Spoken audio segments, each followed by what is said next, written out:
Hello everyone, I'm Izzet, and well, it isn't Friday, the day I usually post my MTG Top 10s. Instead, it's Thursday, of course. But this week's MTG Top 10 comes to you early because Wizards sent me a free preview card from Guilds of Ravnica to reveal to you all today, and this week's MTG Top 10 on the Izzet is inspired by it. I'm super excited about this one because it is a card that is from my favorite Ravnica guild, the Izzet. Without further ado, here it is, League Guild Mage.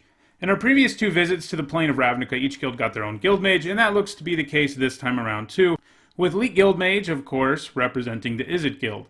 Like its predecessors, it costs one of each mana that are part of that guild. It's a 2/2 and has two activated abilities that are activated by using one of the colors that make up that guild. In this case, the Guild Mage can use blue mana to draw cards and red mana to copy instant and sorcery spells. Like the other times we've seen them, it looks like the Izzet are going to be interested in instant and sorcery spells, and you can bet that is going to be the main focus of this color pair in Limited. Getting this awesome preview card from Wizards inspired this week's early MTG Top 10, where I'll be looking at the 10 Izzet cards from the game's past that have had the biggest impact on competitive Magic history. To be eligible for this list, a card had to be both blue and red, the Izzet colors. With Guilds of Ravnica around the corner, you can bet this list is about to get a bit shaken up, but let's see what it looks like now. Before we get started, a quick reminder on how I scored these. Pro Tour, Legacy, and Vintage top 8s are worth 2 points, and Grand Prix top 8s are worth 1 point. Now let's move to number 10.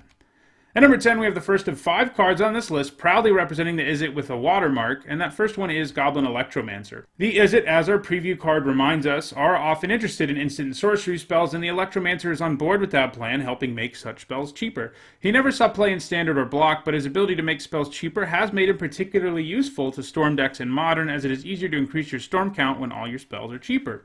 Storm has never consistently been at the top of Modern, and as a result, the Electromancer has had a sporadic career at Modern, Grand Prix, and Pro Tours, and with more recent printings like Baral, Chief of Compliance, and the imminent arrival of several more Izzet cards, I don't think the Electromancer will be on the list much longer. At number 9, we have a card that I personally had a lot of fun with while it was in Standard, and that's Fevered Visions. One of the last Standard deck techs I ever did. If you didn't know, I used to do those. Now I mostly do Limited and Top 10 videos, but that last deck tech I did was a blue-red burn deck in Standard that ran Fevered Visions.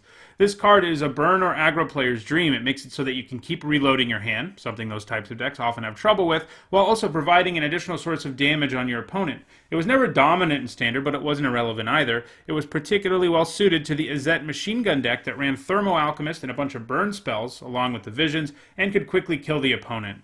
At number 8, we have a card that was part of an overpowered 2-card combo in a recent Standard format, and that's, of course, Saheeli Rai. Wizards famously overlooked the fact that Saheeli and her -2 could result in an instant win combo with Felidar Guardian, a turn 4 instant win combo. This resulted in the creation of a Splinter Twin-like deck in Standard that could play the control game and win that way, while also being capable of just comboing off out of nowhere. This deck was humorously called Crazy Cat Lady, and while it was legal in Standard, it was pretty great. However, it wasn't legal for very long. The Guardian was first released in Aether Revolt in January of 2017, and it was banned in Standard in April of 2017. While that deck was a thing, though, it amassed 12 points across 4 different events, including 4 at Grand Prix Barcelona and 3 at Grand Prix Porto Alegre.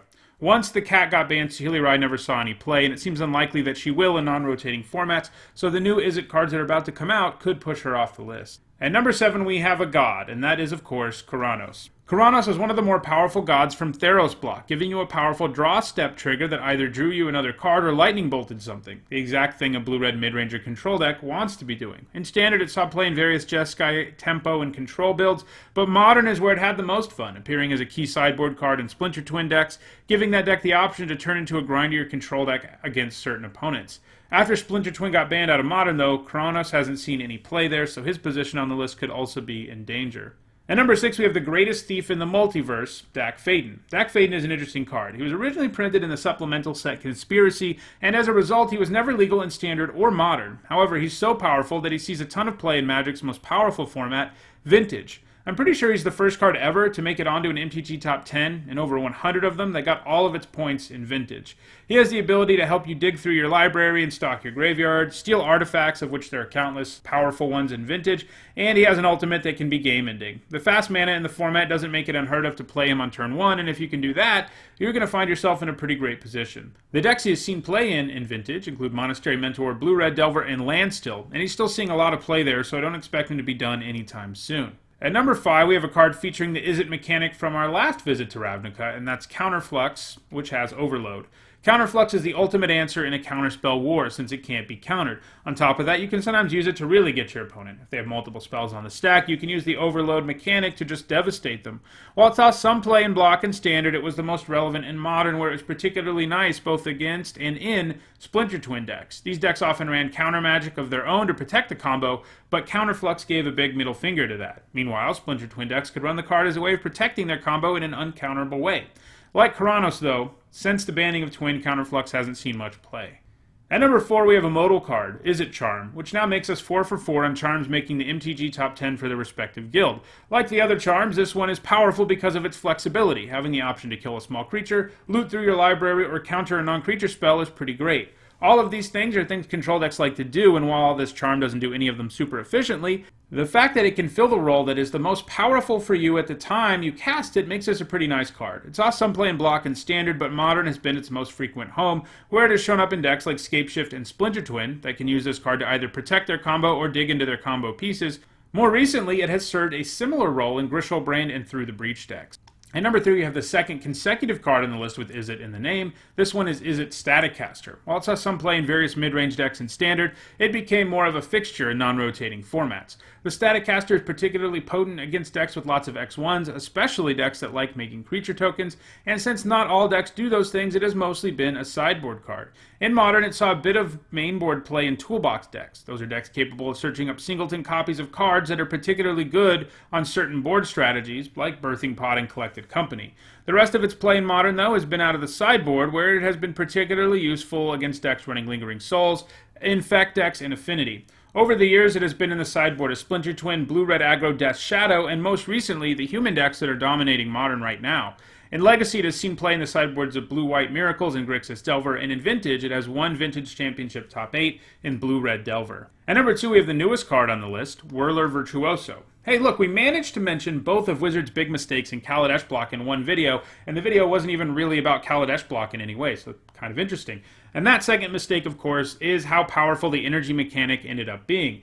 At worst, the Virtuoso is a 3-mana 2/3 that makes a 1/1 flyer. That's already a pretty good card, but when combined with other cards that made energy, many of which were super good and had to get banned, like Aetherworks Marvel, Attune with Aether, and Rogue Refiner, it ended up being way better than that. As a result, it was a fixture in Standard when all those cards were illegal, during which time the various energy decks out there, including Temur, Grixis, Sultai, and 4-color, were probably the most powerful decks in Standard. Since the banning of all those energy cards, the Virtuoso has managed several top 16s in other decks, like Blue-Red Gift and Grixis Midrange, but it hasn't managed another top 8.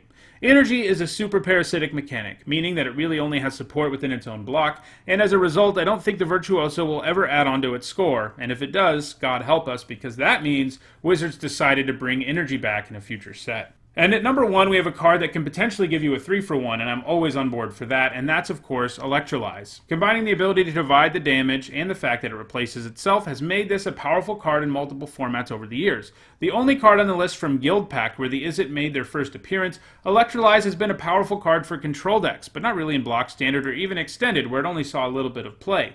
Like many cards on this list, Modern is where it has been the most relevant, and it has been since that format began in 2011. It showed up in various Delver and Splinter Twin decks in the early days, and in 2018 it has found its way into some of the newer decks in Modern that have been seeing a lot of success lately, like Blue Moon, Jeskai Breach, and Blue-Red Pyromancer. It continues to see play in Modern, so it'll be interesting to see if any of the new Izzet cards we're about to see have any chance of challenging its spot on this list. Well, that does it for this week's MTG Top 10. I hope you enjoyed the video and the preview card. If you did, don't forget to like it and share it so others can enjoy it too. If you want to make sure you catch future MTG Top 10s, don't forget to subscribe and click on the bell icon so you can get notified every time I upload a new video. Thanks for watching.